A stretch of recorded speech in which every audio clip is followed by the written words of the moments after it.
اطلاعاتی اخبار از تلویزیون تاجیکستان مستقیما منظورتان می‌نماییم در استودیو مهندس شریف‌زاده.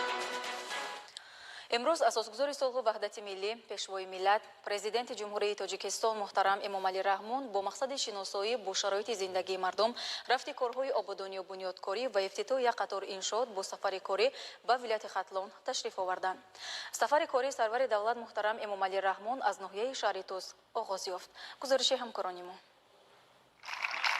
22 سپتامبر اساسگزار صلح و وحدت ملی پیشوای ملت پرزیدنت جمهوری تاجیکستان محترم امامعلی رحمون با مقصد شناسایی با شرایط زندگی مردم، رفت کارهای آبادانی و بنیادکاری و افتتاح یک قطار انشاءات با سفر کاری به ولایت ختلان تشریف آوردند. سفر کاری سرور دولت محترم امامعلی رحمون از ناحیه شهر توس آغاز یافته، رهبریت ولایت، فعالان ناحیه و جوانان و نورسان پیشوای معظم ملت را با صمیمیت و مهر و محبت خاصه استقبال گرفتند. سبز و خورم از کدامت پیشوا چون بهاری به خزان شد موکیمو مرحمت ای پیشوا بر شهری توس شهرتی ما در جهان از هر خصوص صلح و آزادی طلب خوش آمدید سرور عالی نسب خوش آمدید.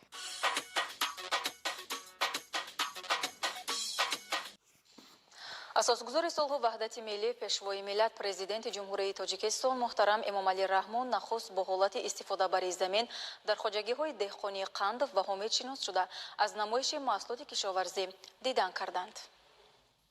پرزیدنت جمهوری تاجیکستان محترم امامعلی رحمون نخست با حالت استفاده بر زمین در خواجگی‌های دهقانی قندف و حامد شناس شده از نمایش محصولات کشاورزی دیدن کردند. اطلاع داده شد که سمت اساسی فعالیت خواجگی دهقانی قندف پرورش پخته بوده، از 13 هکتار زمین علیزمه در 9 هکتارش پنبه‌دانه کشت کردند. با استفاده از تجربه خوب کشاورزی و تخمی‌های سیروسیل، عین حال پخته نشونمای خوب دارد. جهت اجرای دستور و سپارش‌های سرور دولت محترم امامعلی رحمون در سمت ثمرناک استفاده بردن هر پارچه زمین، کشاورزان خواجگی همچنین در مساحت 1.5 هکتار دیگر مکه دون کوریده 0.35 هکتار دیگر را برای پرورش شاله استفاده بردند که فعلا همه زراعت‌ها نشونمای خوب دارند. همچنین در زمین‌های خواجگی سبزی کوریده شده برای تامین چاروا با خوراک 0.50 هکتار دیگر برای پرورش بده استفاده گردیده است. تاکید گردید که خواجگی مذکور همساله حاصل فراوان به دست آورده در تامین بازارها با محصولات تر و تازه سهمی ارزنده می‌گذارند. خواجگی دهقانی ما 13 هکتار زمینی خورم دارد، 13 سهم داریم. در خواجگی اساسی ما پخته میکنیم، 9 هکتار پخته و دیگر محصولات های کشاورزی کوریدگی. تا حاضر ما 13 تانه پخته چیندیم و نو یک چینک چیندیم. غیر از این 2 هکتار مکه دون داریم، 40 سوتیق شالی داریم، 50 سوتیق سبزی کوریدگی. ضمن بازدید از خواجگی دهقانی حامد اطلاع داده شد که کشاورزان امسال در کشت اساسی پخته، پیاز، گندم و بادرین کوریده در کشت تکراری نیز هر پارچه زمین را ثمرناک استفاده بردند. از جمله در مساحت 1.8 هکتار جوار مکه دان کوریده، همچنین پرورش کارتوشکا و ماش و کرم و ترب را با استفاده از معیارهای اگرتکنیکی راه اندازی نمودند. در دایره دستور و هدایت‌های سرور دولت محترم امامعلی رحمون جهت وسیع نمودن میدان کشت کارتوشکا، کشاورزان در مساحت 0.22 هکتار زمین کارتوشکا کوریدند. تاکید گردید که استفاده ثمرناک زمین در کشت تکراری عامل اساسی تامین فراوانی بازارها بوده امکان است به این وسیله در تمام فصل سال احتیاجات اهالی مملکت با مواد غذایی خوش‌صفت قانع کرده شود. امسال در میدان 3223 هکتار کشت تکراری گذراندیم. در زمین‌های نزد اهالی 4276 هکتار بود. جمع 7476 هکتار ما کشت تکراری گذراندگی هستیم. کشت تکراری اصلا از دانگی ها عبارت است.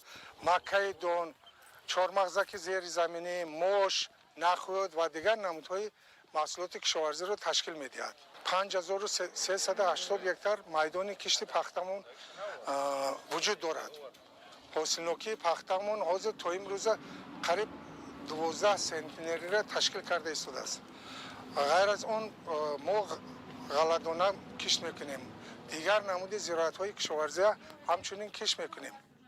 ضمن شناسایی سروری دولت محترم امامعلی رحمان برای رویانیدن حاصل دلخواه و خواجگیداران دستور و مصلحت‌های مفید داده ابراز داشتند که رشد ساحه کشاورزی در وضعیت به عمل آمده عامل اساسی تامین امنیت عضوقواری میباشد. در همین جا پرزیدنت جمهوری تاجیکستان محترم امامعلی رحمان از نمایش محصولات کشاورزی اهل زحمت نویه شهر توس دیدن کردند. دهقانان نویه محصول دسترنج خود را که از انواع گوناگون محصولات کشاورزی عبارت بود به نمایش گذاشتند. اطلاع داده شد که شهر توس نویه اگراری بوده با عملی نمودن تدبیرهای سری وقتی و توجه دائمی رهبری دولت کشاورزان نویه به دستاوردهای نظررس نائل گردیدند. از جمله دوام چند سال اخیر رشد بمیلان بخش‌های غله‌پروری و سبزیجات‌کاری و زراعت‌های تکنیکی به قید گرفته شده است. امسال در مساحت 1411 گکتار کشت گندم، 140 گکتار جو، 190 گکتار مکای دان و 27 گکتار دیگر لوبیا گذرانده شده تا امروز 8932 تن محصولات غله‌دانگی جمع‌آوری شده است. ضمن بازدید از نمایشگاه همچنین اطلاع داده شد که پرورش باغ در نویه رواج یافته میدان باغ توکسار به 1259 گکتار رسانیده شد. هر سال به حساب میانه باغ پروران از 1 گکتار تا 46 سنتینر حاصل به دست میارند. با این وسیله اهل زحمت در تامین اهالی با میوه‌های خوش‌طعم نقش بارز داشته،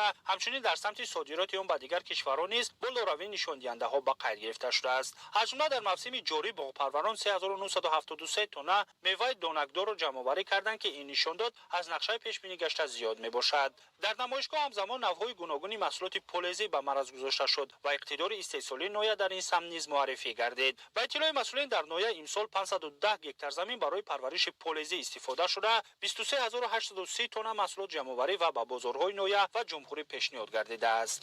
کارپرست امامعلی تاجیک از سال 2017 در نویه شهر توس کار فعالیت برده است. استحصالات خوب است. از سال 2018 با بازار داخلی شهر دوشنبه، بازار سخاوت، بازار میرگون، با بازار شهر دوشنبه 50 تن هر روزی که با 400-500 کیلو روان میکنند. کارپرست امامعلی تاجیک در نویه شهر توس تا 750 گکتار خوجگی دهقانی است تا 500 گکتار حوض مایع را تشکیل داره. 4 نمون مایع داریم تا استالوپیک، امور، سازان، بعد کارپ گلدار. برای به طلب برآوردن چاروا از زمستان در تمام خوجگی 47382 تن خاشاک درشت، از جمله 18717 تن خس بده، 28665 تن کاف و دیگر علف‌های طبیعی ذخیره گردیده است که نشان داد 195% نقشه پیش‌بینی گردیده را تشکیل می‌دهد. در نمایشگاه همچنین زنان صاحب‌هنر نویه محصول دسترنج خود را که از نوع‌های گوناگون شیرینی، خورش‌های بولذت و نمادهای گوناگون نان عبارت بود معرفی کردند. بانوان برای ذخیره‌سازی محصولات غذایی کشاورزی با استفاده از شکل و اصول خاص نگهداری محصولات تلاش دارند. امروز از همین محصولات های گیم پولیزی و میوگی و منه به چخلی که به همه ما شما معلوم است به طریق منه کنسرو کنونی علاقه ذخیره کردگی هستند. بعد منه چخلی که معلوم است در کشاورزی محصولات کشاورزی باشدم از جمله گندم، مکدون، برنج. بانوان ما ذخیره 2 ساله خود را علاقه من گفته میتوانم که دارند. سروری دولت محترم امامعلی رحمان ضمن صحبت با اشتراکچیان نمایش ابراز داشتند که وضع کنونی جهان طلب می نماید که برای تامین اهالی مملکت با محصولات خودی تدبیرهای علاوگی اندیشیده شود. در این زمینه به دهقانان مصلحت دادند که باد و هوای موافق و هر پارچه زمین را ثمرناک استفاده برده حاصل خوب به دست بیارند. همچنین ذخیره‌سازی محصولات کشاورزی را رونق داده مرحله به مرحله کارکرد آن را در حدود نویه به راه مانند. در دایره سفر کاری خود در ناحیه شهر توس اساسگزار صلح و وحدت ملی پیشوای ملت پرزیدنت جمهوری تاجیکستان محترم امامعلی رحمان میدانچه ورزشی را مورد بهره برداری قرار دادند. سرور دولت با امکانیت‌های انشاءاتی نو از نزدیک شناس شده با ورزشکاران ناحیه صحبت صمیمی انجام دادند. اطلاع داده شد که به خاطر ترغیب طرز حیاتی سالم در پیروی به اقدام‌های سازنده پیشوای ملت میدان مذکور و صاحبکار محلی خورشید محمدعلیف بنیاد نموده در آن برای تمرین جسمانی جوانان و نورستان شرایط مساعد فراهم آورده شده است. میدان بازی از مصالح خوشصفت بنیاد یافته برای تماشابینان نشستگاه‌های علاهیده نصب گردیده است. هنگام تهیه لایحه و انجام کارهای ساختمانی با مسئله آبادانی گرد و اطراف انشا توجه زیاد ظاهر گردید. از اینجاست که گرد و اطراف میدانچه را گل‌های زیبای موسمی و همیشه سبز ором медиҳад. ҳамчунин барои варзишгарону сокинони ноҳия иншооти ёрирасон аз қабили утоқи ивазкунии сару либос сохта шудааст. майдончаи варзишӣ дар доираи нақшачорабиниҳо ба ифтихори 30-солагии истиқлоли давлатии ҷумҳурии Тоҷикистон мавриди баҳрабардорӣ қарор гирифт. ба таъкиди масъулини соҳаи варзиши ноҳия, тадбирҳои идона ба истиқболи солгарди 30-юми истиқлоли давлатии ҷумҳурии Тоҷикистон шарту шароит ва имкониятҳои онҳоро ба тарзи чашмрас дигаргун намуд. аз ҷумла дар ноҳия токунун 15 адад майдонча ба истифода дода шуда, танҳо дар доираи сафари кории сарвари давлат муҳтарам Эмомалӣ Раҳмон 6 майдончаи варзишии муосир барои наврасону ҷавонон ва варзишгарон мавриди баҳрабардорӣ қарор гирифт.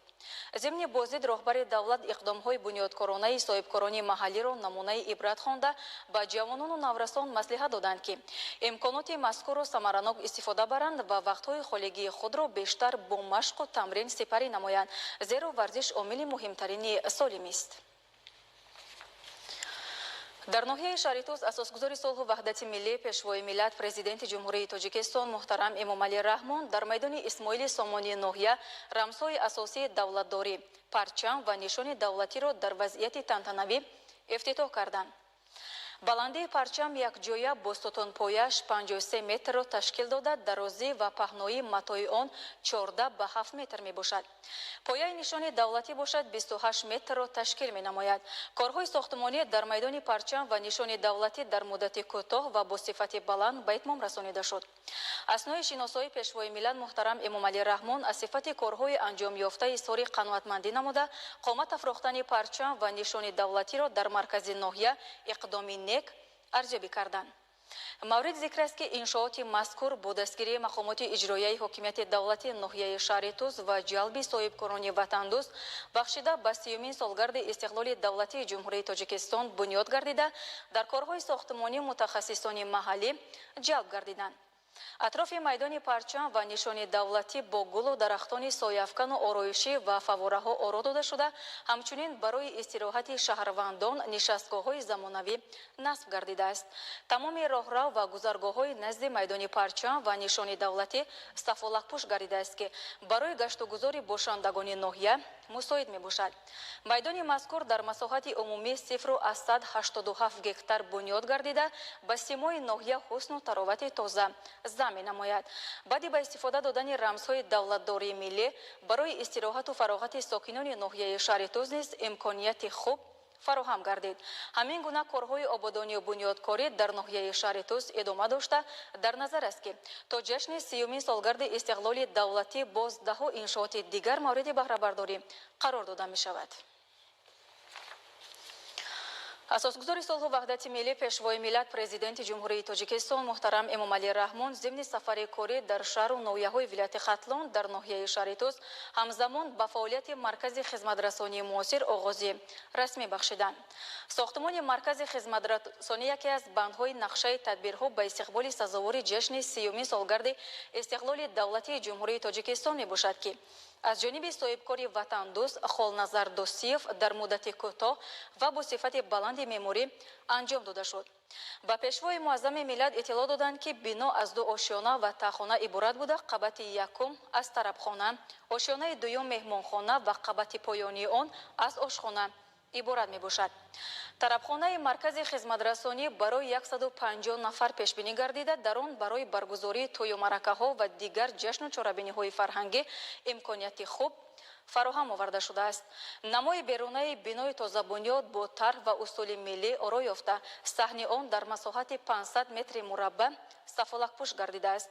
чароғонкунӣ ва бо гулу дарахтони сояфкану ороишӣ оро ёфтани атрофи бино ба ҳусни маркази ноҳияи Шаритус зебогии тоза зам менамояд. баъди ба фаъолият пардохтани марказ 20 нафар сокини ноҳия бо кор ва маоши хуб таъмин гардиданд.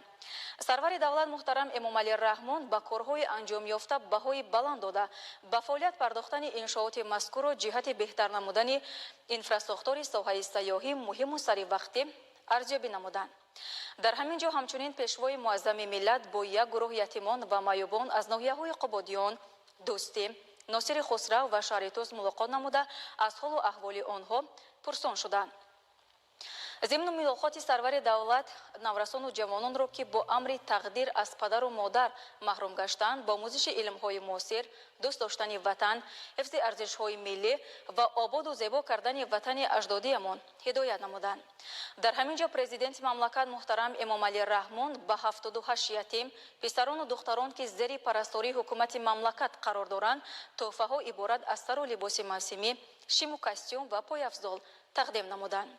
این اقدام بشردوستانه سرور غمخوار و دلسوز ملت باعث خوشنودی و خرسندی نورسان گردید. مورد به یادآوری است که یتیمان و بی‌پرستاران و عائله‌های کم‌بزاعت همیشه زیر توجه رهبریت دولت و حکومت مملکت قرار دارند و برای بهداشت زندگی آنها از تمام امکانیت‌ها استفاده برده می‌شود.